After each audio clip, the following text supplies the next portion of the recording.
Have you ever been afraid of something so specific and so strangely targeted that even your own brain had to pause and ask, why are we like this? Not the usual fears like spiders, heights, or flying, but something far more personal and oddly precise.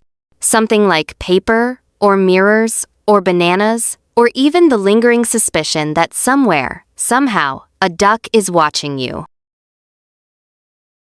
A phobia is an intense, irrational fear of something unusually specific, uncommon, or socially inconvenient. These fears are classified as a type of anxiety disorder, and while they may sound funny on paper, they can seriously interfere with a person's daily life. Because when your fear involves something that exists everywhere, like clothing, or paper, or teenagers, life becomes a never-ending obstacle course. In today's video, we're diving into 9 bizarre phobias you didn't know existed, but that the human brain has decided are absolutely terrifying. Let us begin with papyrophobia. Papyrophobia is the irrational fear of paper. Yes, paper.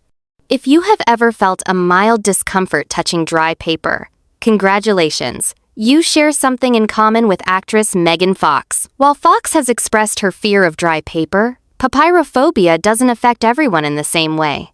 Some may fear touching paper, while others may fear hearing it crinkle, seeing it torn, or even interacting with blank paper. For people with this phobia, paper is not neutral. It is a threat. And considering how much of modern life involves paper, this fear can be incredibly disruptive. Treatment may involve cognitive behavioral therapy, desensitization, medication, and eventually, an emotional commitment to digital documents and e-readers. Next is ephebiphobia, which is the fear of youth, particularly teenagers. While it is tempting to assume this applies exclusively to angry men yelling at kids to stay off their lawn, ephebiphobia is an actual psychological condition. People with this phobia experience intense fear, paranoia, and avoidance around teenagers, sometimes leading to social withdrawal or discrimination. This fear is often rooted in negative past experiences or perceived threats, and treatment usually involves talk therapy to uncover the cause and slowly rebuild tolerance. Then we have eisoptrophobia, the fear of mirrors. People with this phobia may fear seeing their own reflection, fear reflective surfaces in general, or fear superstitions associated with mirrors, such as bad luck from breaking one. For someone with eisoptrophobia, the phrase, "take a long look at yourself," is not motivational. It is a nightmare. And for the record, narcissists are statistically unlikely to suffer from this one. Now we enter the truly unsettling category. Anatetophobia is the fear that somewhere, somehow, a duck is watching you. Not attacking you, not chasing you, just watching.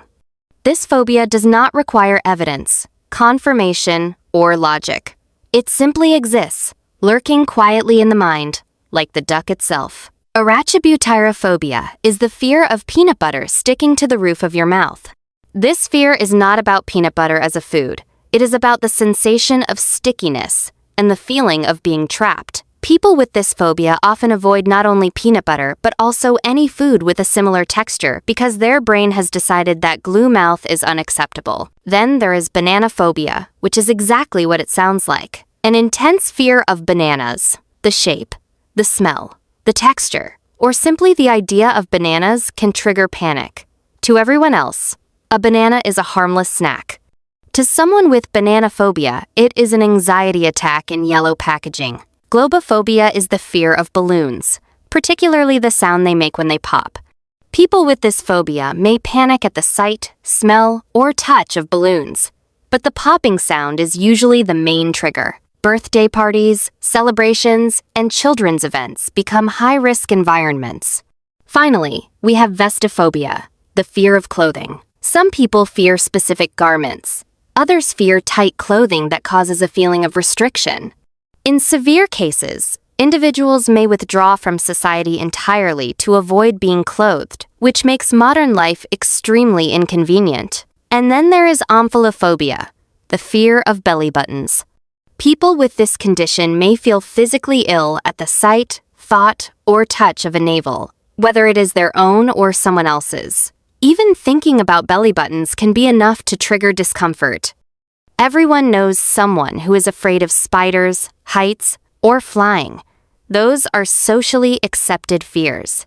People nod politely when you say them, but when you tell someone you are afraid of bananas, the room gets very quiet. And that is the thing about phobias.